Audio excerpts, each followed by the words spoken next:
Hi friends, ನಿಮಗೆ artificial intelligence ಅಂದರೆ ಏನು ಅಂತ ನಿಮಗೆ ಗೊತ್ತಾ ಇಲ್ಲ, ನನಗೆ ಗೊತ್ತಿಲ್ಲ.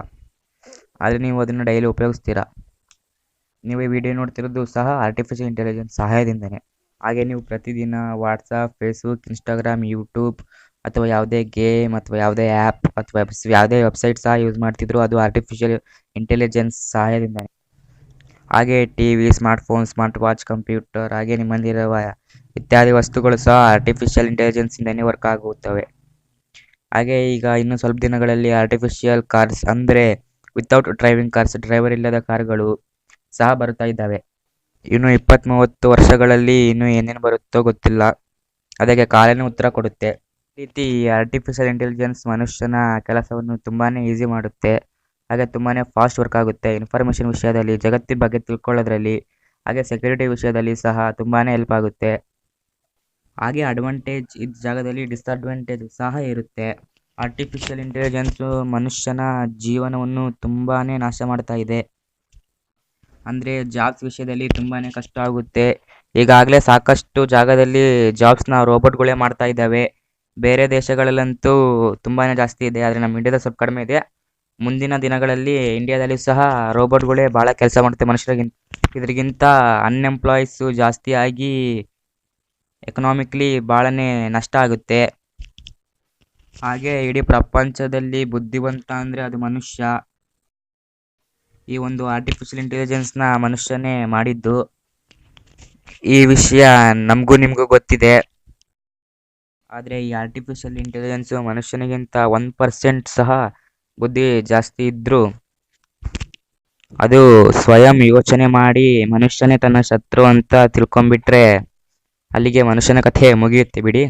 ಅದು ಮನುಷ್ಯ ತನ್ನ ಶತ್ರು ಅಲ್ಲದೆ ಫ್ರೆಂಡು ಅಥವಾ ಫ್ಯಾಮಿಲಿ ಅಂತ ತಿಳ್ಕೊಂಡ್ರೆ ಅವಾಗ ತುಂಬಾ ಚೆನ್ನಾಗಿರುತ್ತೆ.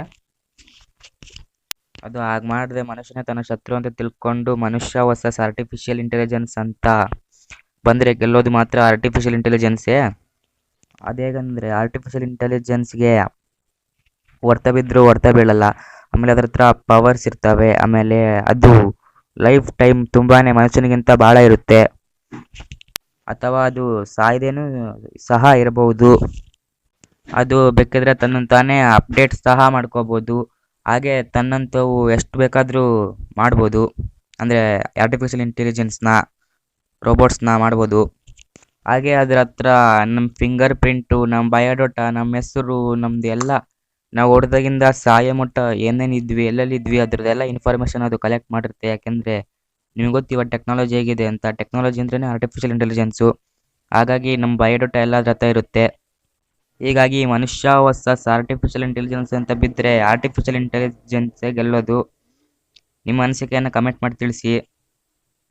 ಆದರೂ ಇದು ಆರ್ಟಿಫಿಷಿಯಲ್ ಇಂಟೆಲಿಜೆನ್ಸು ಮನುಷ್ಯನಕ್ಕೆ ಎಷ್ಟಕ್ಕೊಂದು ಹಾನಿಕರ ಅಂತ ಗೊತ್ತಿದ್ದರೂ ಗೋರ್ಮೆಂಟ್ ಯಾಕೆ ಇದನ್ನು ಡೆವಲಪ್ ಮಾಡ್ತಾನೆ ಇದ್ದಾರೆ ಅಂತ ನಿಮಗೆ ಅನ್ನಿಸ್ಬೋದು. ಅದಕ್ಕೆ ಕಾರಣ ಸಹ ಇದೆ. ಆದರೆ ಇದು ನನ್ನ ಅನಿಸಿಕೆ. ನಮಗೆ ನಿಮಗೂ ಗೊತ್ತು ಏಲಿಯನ್ಸ್ ಇದ್ದಾವೆ ಅಂತ. ಏಲಿಯನ್ಸಿಂದ ಕಾಪಾಡಿಕೊಳ್ಳಲು ಇರ್ಬೋದು ಅಂತ ನನ್ನ ಅನಿಸಿಕೆ. ಇಲ್ಲ ಬೇರೆ ಕಾರಣ ಸಹ ಇರ್ಬೋದು.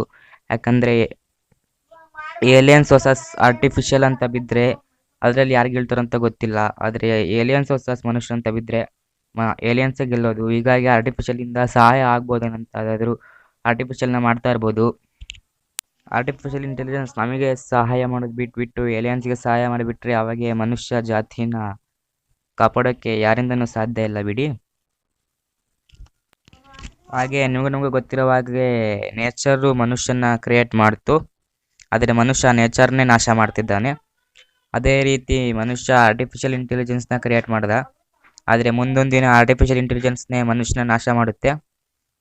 ಹಾಗೆ ಈ ವಿಡಿಯೋ ಇಷ್ಟ ಆದರೆ ಲೈಕ್ ಮಾಡಿ, ಶೇರ್ ಮಾಡಿ ಹಾಗೂ ನಮ್ಮ ಚಾನಲ್ನ ಸಬ್ಸ್ಕ್ರೈಬ್ ಮಾಡಿ. Thank you for watching friends. ಧನ್ಯವಾದಗಳು.